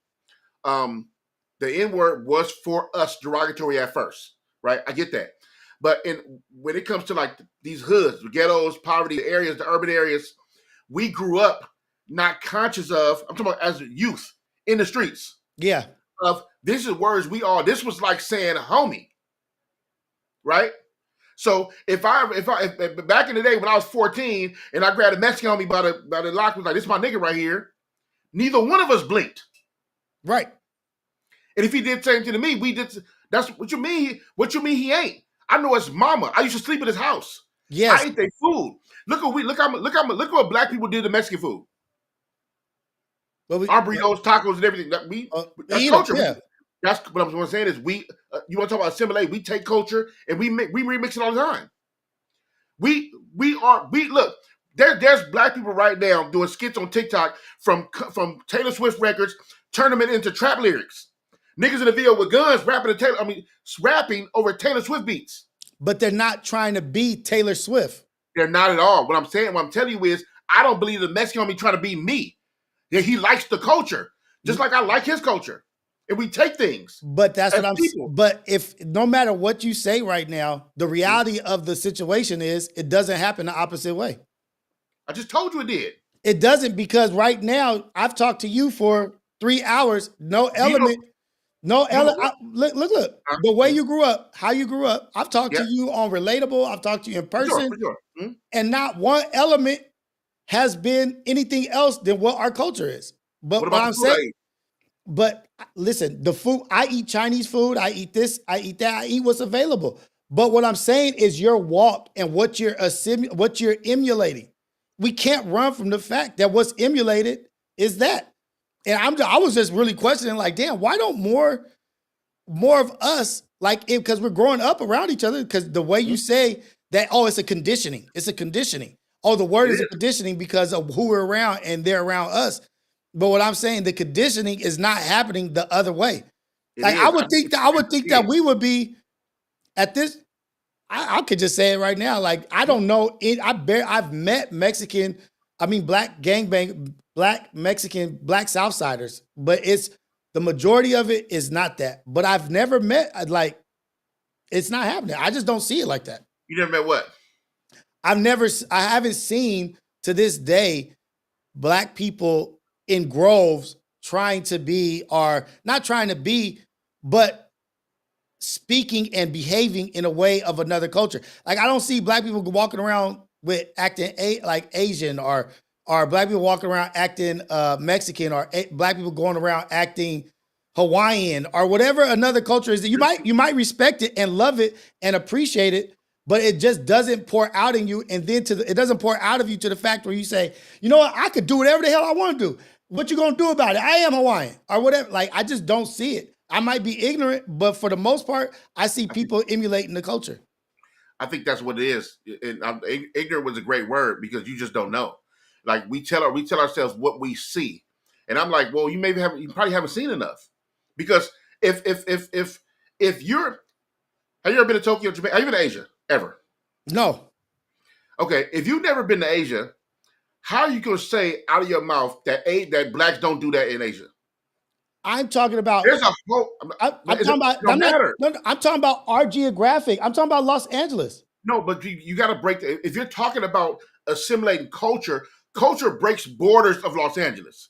So what I'm saying is, if it's true for LA, it's true for anywhere.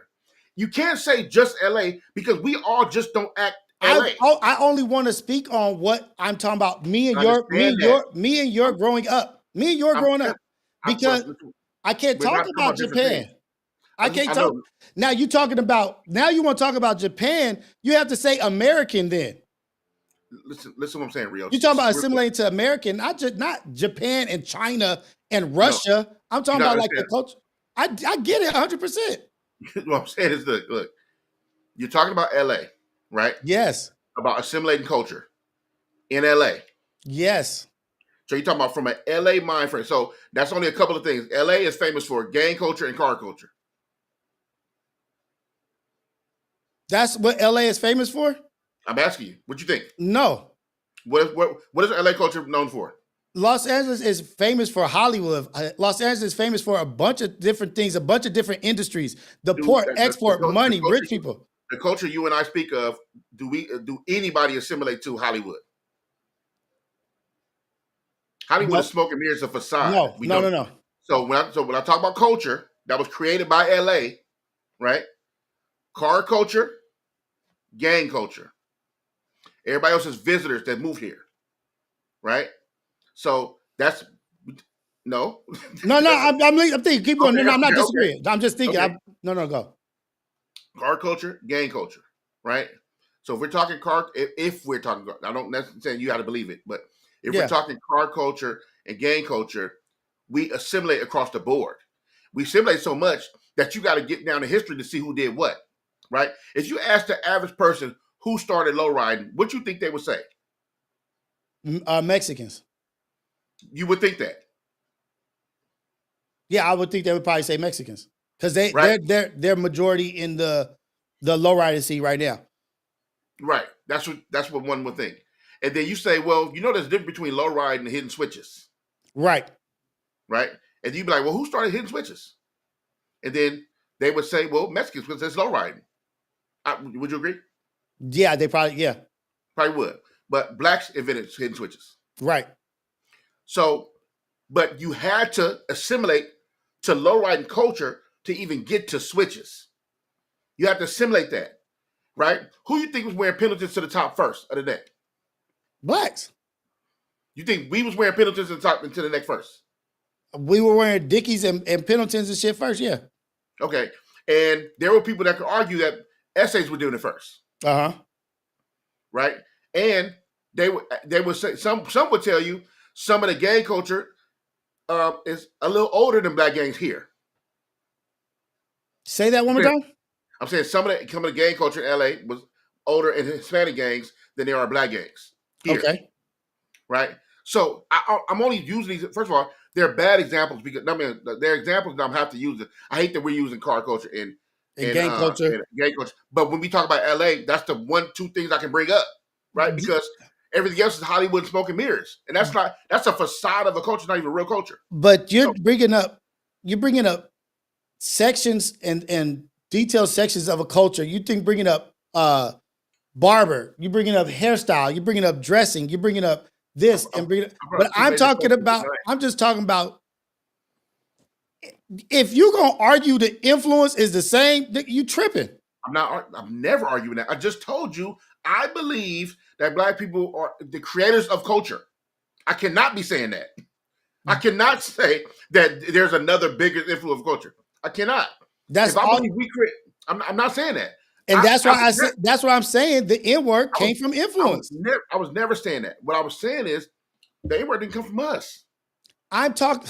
Oh my Lord! Look, I'm talking about the emulation is through influence. I got it. But what I was trying to get you to understand is that if you're talking about the creators of influence and culture, if you believe that, first of all, a lot of people don't believe right. If you believe that, then by sheer numbers, everybody had to bite. Right? Everybody had to steal. Everybody had to assimilate.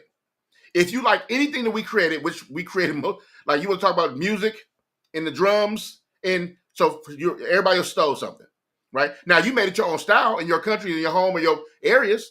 You did your own thing, made your own styles for sure. Mm-hmm. But the sound had to come from somewhere originally, right? Music, right? Or you want to talk about rap? But if we go dive deep like that, you want to dive beyond the realms of what we're talking about. You want to dive. Everything came from Africa, so everything is originally us.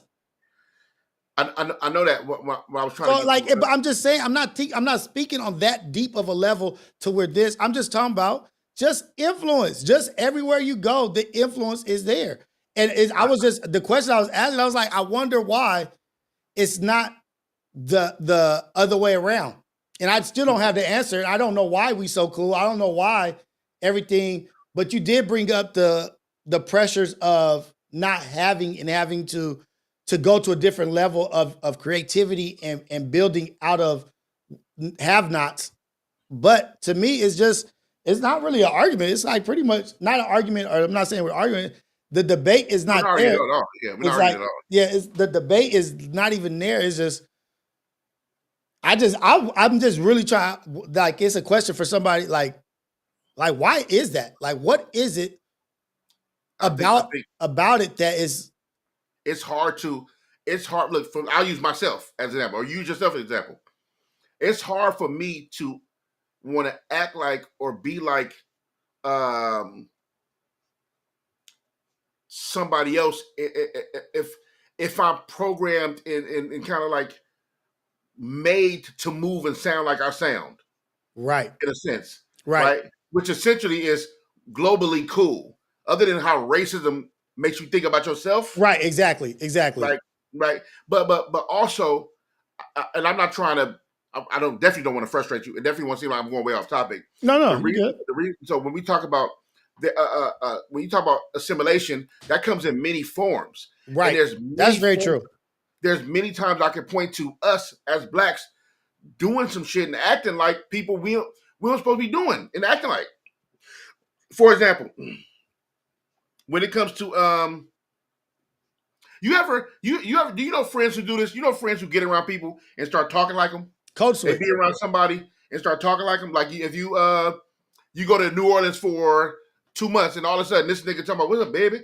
And all that, he's doing all this. You know what I mean? You're like, nigga, what's your real voice at? What happened? But some people just pick up things they like, right? Right. And if you move somewhere long enough, right, you start sounding like this. Yeah. Right? So, for example, with OT, I'm not defending what he said about basically want to, like, we're going to do something. I'm not talking about that part. Yeah. But he sound like he sounds and move like he move, because if you've been to Houston, Texas, there ain't nobody who don't sound and move like that. They sound and move like that. So what I'm saying is that what would make him be like, what example would he use to act another way when he was born in these Houston streets and they all talk and live like this? Okay, so I'll say this. The population here in Los Angeles, right, is by far we're outnumbered by far, right? Yep. There's more of them than there are of us. That's just everybody, white, Mexican, Asian, like I don't know Yeah. about Asian, but white Mexican for sure. Mm-hmm. But our numbers are low. Yep. But there's more people that are influenced by us than we are influenced by them in behavioral ways, in the way Yes. that they move, which it just speaks to like like whatever it is. I'm trying, like, really don't have an answer for it. It's not. Well, you gotta understand. It's like somebody said right here. Like, where you at? Who said? I think it was Wavy. Wavy Cardi said, yeah. So look, you gotta understand that they also aren't being marketed like black people are marketed. Right? It's like look, marketed as black people, or black people marketing. No, black. I'm talking about as marketed as black culture, okay. right? Okay. Nothing's been sold like black culture, right? From like Beach Street, Hip Hop Nonstop, Wild Style. You want to talk about gangster movie, Colors, Men's Society, Boys in the Hood. You want to talk about Deep Cover, Paid in Full. Like, what we talk about some of the biggest cultural movies in history have been, it's been white, black, and Italian. And so when I hear Mexicans say, nigga, dude, they aren't representing us in these spaces. I'm like, yeah, they not. They doing y'all dirty as hell. Like they doing it. That's what they be doing, oppressing people. Dude, do you understand how? When I talk to some of my friends, and I'm not fighting this or not. I just understand it. Yeah. When I talk to my people, they talk about there's no black representation here. I'm just like, yeah, there's probably not. But nigga, could you imagine what it's like being Mexican, watching TV and film all day and not seeing nobody, none of your peoples, in no movies, no starring roles? Remember, people tried to complain when Shakira and I forgot who else did Super Bowl, Jennifer Lopez, right? And people like try to complain, like, who want to see them? Like, nigga, they're people. What do you mean you want to see them? What do you mean? They are it's a lack of representation for Latin culture. It just is, right? So I understand for them, they grew up seeing way more me's than they did them on TV and film. And basketball, football, boxing, right? Because look, for every Chavez and every Golden Boy you had a Mike Tyson, you had a Lennox Lewis, we have way more, you know what I mean? It's the representation. I'm sorry, what you about to say? But what does that speak to? It's not just, if you speak about basketball and you speak about sports, that's not just representation. That's a motherfucker making it there. That's what I'm saying. And somebody No. It's not just that though. There's ridiculous amounts of talented Latin people, right? I know you're not saying that's not. I'm just saying there's like that. I'm just saying in NBA, in football, the majority of the people that were talented that made it there off talent, and that's what they want to pick them. Most look, here's his thing with blacks, right?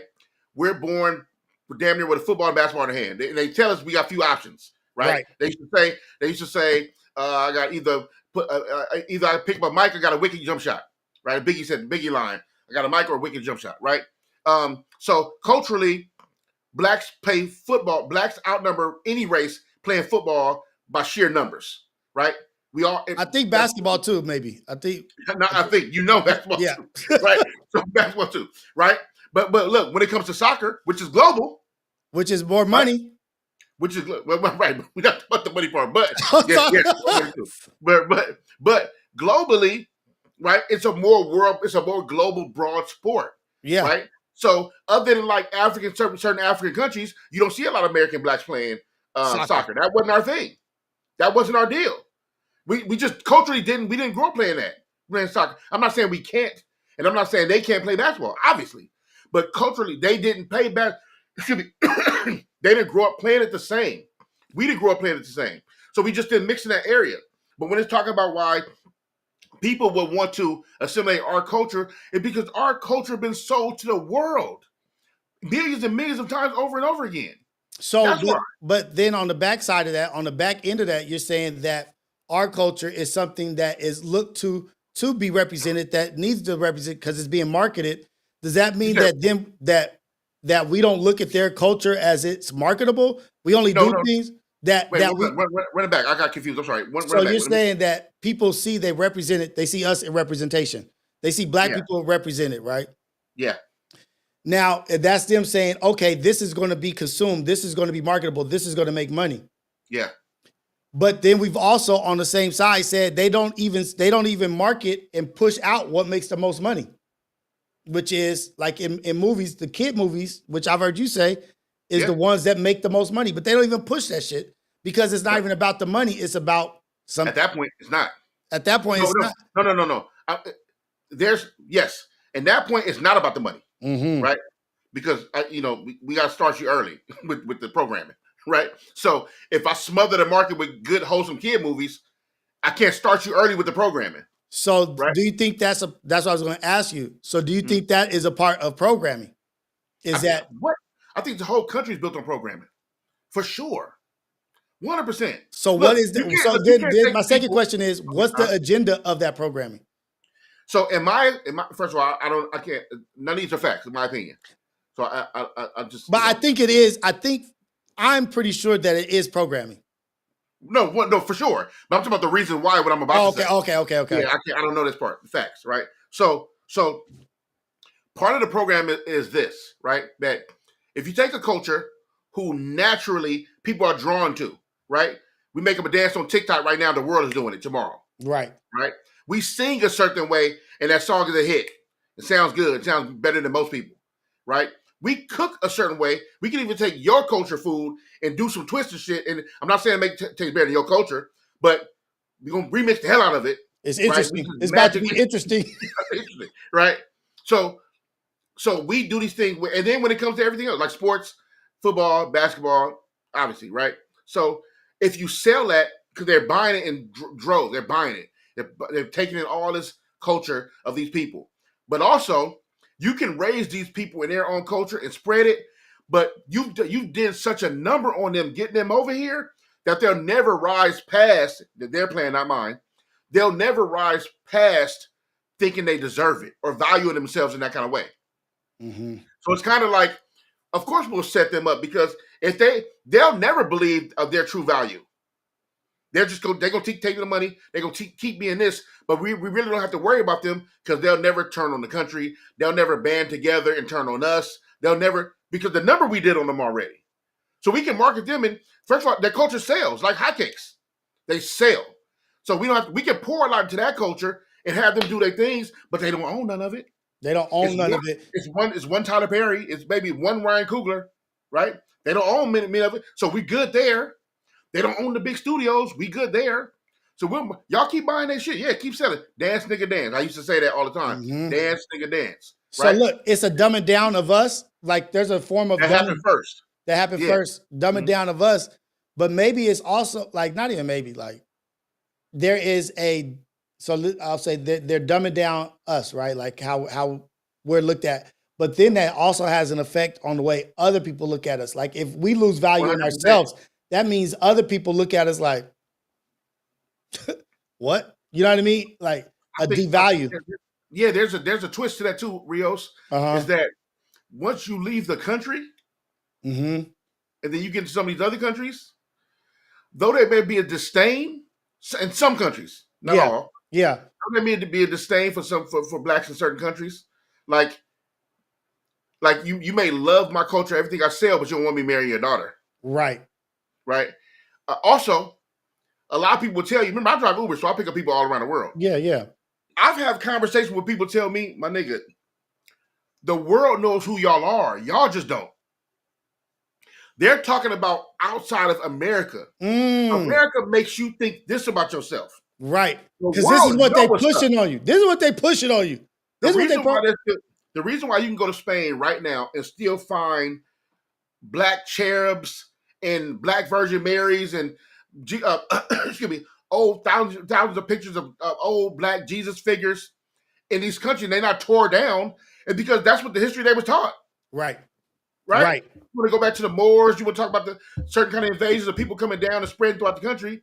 That's what they were taught. So they looking at us like, y'all let America tell y'all was that? That's crazy. It's crazy. You believe all you can do is play basketball and play sports and right? So it's the fix, right? The fix was in already. So when you do get people on another kind of level, like trying to explain and trying to get people out of like the mind frame, the programming, the agenda stuff about, look, man, the conditioning, the programming, the conditioning. Right? So when you, for example, having a conversation about the Bible, for example, okay, right? And then they're going to give you the programming of, yeah, man, the white man came in. You heard the famous story. White man went to Africa. They gave y'all a Bible and then stole our culture, right? They gave you a Bible, stole the people. Gave y'all a Bible, stole the people. But one of the oldest Bibles in history is the Ethiopian Bible, untouched. Right. And it got the Apocrypha in it with the extra books. Mm-hmm. Though the extra books were never canonized and don't technically supposed to be in the newer Bible because it wasn't canonized yet. That's one of the oldest Bibles before white people even seen Africa. Before they even can point to where Africa is, the Ethiopian Bible existed. And so, what was it? Queen Sheba? Yeah. Queen Sheba went and sought them out. They didn't come to Ethiopia. She went outside and traveled. They didn't travel to Ethiopia. They weren't travelers. They weren't travelers. And then that's where Menelik came from. Africans were traveling up and back for years. And she went to go find quote unquote America for years. She went to go find who they said was the smartest man in the world, who was the most intelligent man in the world, who was blessed by God. I forget the name of the dude, but he ended up fathering supposedly Menelik. You know what I mean? Her child that they don't talk about. But that's a whole different It's deep dive. It's definitely deep dive for sure. But I think the conversation is much needed and interesting. I'm glad we kind of landed here because we talk about culture and assimilating.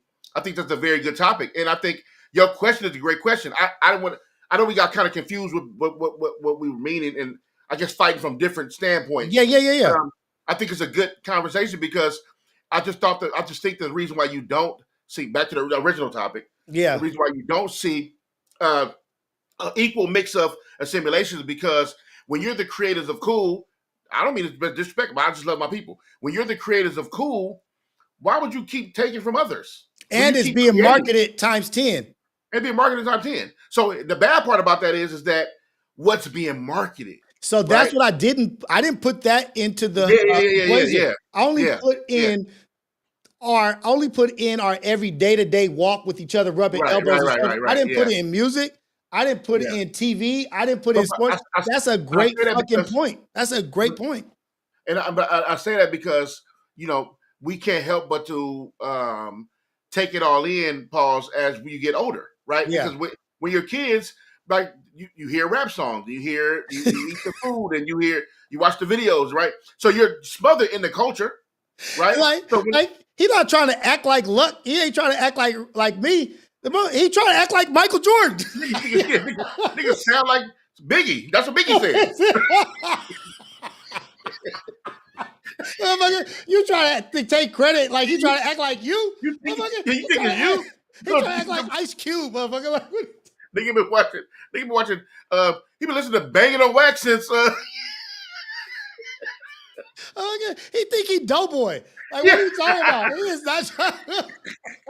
You done made it personal. You thought he's trying to be like, yo, sorry ass. Right. You thought this was from you? And you said, you was like, that's a great word, ignorant, because you just haven't seen it. But even ignorant to the fact where I'm isolating situations and not even factoring in the complete reality of the situation. They're being smothered in our culture all over the place. Because we're watching Boys in the Hood. We're watching South Central. Think about it. It used to be like that, right? Yeah. It used to look. The reason why that big old, and actually on your side of town, the reason why they had that big ass riot at the Fresh Fest in '80, I forgot whatever, the first Fresh Fest in Long Beach. No, the first one in Long Beach. They had the one in New York first. Mm-hmm. They had that huge big old riot because for the first time on this side of town, you got a rap concert on a grand level, and people got to go to this one space, and in this one space, there are now different cultures of gangs also. Right. So East Coast niggas learn, wait a minute, they ain't no joke over there, and they doing some different kind of territorial stuff going on. And it was niggas in blue, niggas in red, they was fighting, and the LL Cool J niggas had to run and all that. Like, they got a bar of like, oh, wait a minute, this is different.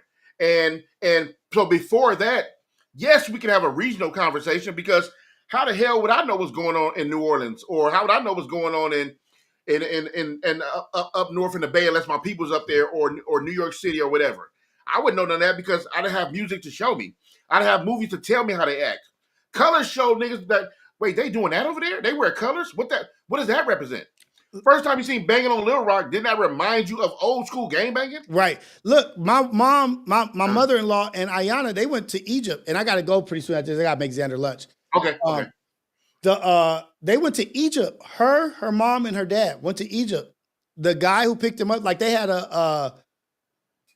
the person who shows you around. It's kind of like your person that makes sure you're okay and you're going to the right places, like a guide, their guide in Egypt. And he asked them, "Where are you from?" In Egypt, they said, "Oh, we're from South Central." He was like, "Oh, shoot them up, bang, bang." See? That was the first thing he said, was like, "Oh yeah, shoot them up, bang, bang, South Central." That's all he seen. That's all he's seen. And you know what he told them? When they said, "No, South Central is not all like that. Everything in South Central is not like that." He said, "Then why would you let them show your people like that?" You see what I'm saying? He said, "Why?" You see what I'm saying? And he was like, "We wouldn't, if that's not how we are, we would not let people show us like that." Bro, before you go, real quick. Yeah. TikTok, and you probably know this, I'm speaking to the choir, I'm sure. The TikTok in I don't want to get the countries mixed up. In Japan, I think I'm talking about, I think I'm right in Japan. They don't have the same TikTok. They don't show the same. Yeah. It's completely different. I've seen the other end. I watched I think a documentary or something. Dude, they don't watch none of the stuff we watch. It ain't none of that. No kind of crazy dancing, no wild stories and cursing. They don't. These kids on there doing school stuff, learning, little sing-songy little things, and it's completely different. And I'm like, to his point, the guy in the car, he's like, why would you let them? Why would y'all let them show y'all like that? Why would you let them do that to you? How does Housewives and Atlanta Housewives and all that stuff, how are them the biggest shows to represent y'all women? Are these all the black women on TV? That's your representation? Right. So why you think we look at black women crazy? Because the crazy ones, the ones on TV on his shows. That's it. And who making his shows? Y'all. Anyway, man, that's off topic today, bro. Dude, that was dope. That was dope. I appreciate we going down that rabbit hole because that definitely wasn't on the right in the notes for the conversation. But that's what I do love about Relatable is the fact that you and I we talk about one thing and go somewhere completely different. Right. And I just appreciate that conversation. That's why this is such a dope podcast. And I'm so glad that y'all tapped in with me and my man Rios. I know you got to run. Take care of your family. Go pick up the youngins. He right here dribbling the basketball in my face like this. He like, yeah, so time to go. Like, right. Well, thanks for tapping in with Relatable today, man. We appreciate y'all. Oh, go ahead. Thank you for being patient with me and helping me come full circle to that and helping me with the understanding. Because right now, I have I added a completely different outlook to my understanding of what I was being ignorant to and not including. I was not including some shit, and that was representation and what's being pushed and isolating it to where it's us that they're trying. No, they're trying to be like what they see, not just what they see in their front yard, but what they 100%. See in their TV, what they hear on their radio. So shout out to you for being patient and being there for me and helping me get the understanding like that. And I appreciate you. I love you. It's all love. Ghetto Cafe, Relatable. We in here. I'm out. I'm going to make Xander some lunch real quick. Peace out. All right, y'all. Tapping with us every Wednesday at 11 a.m. Relatable with Lucc Rios, man. Straight like that. We appreciate y'all. We out. Boom.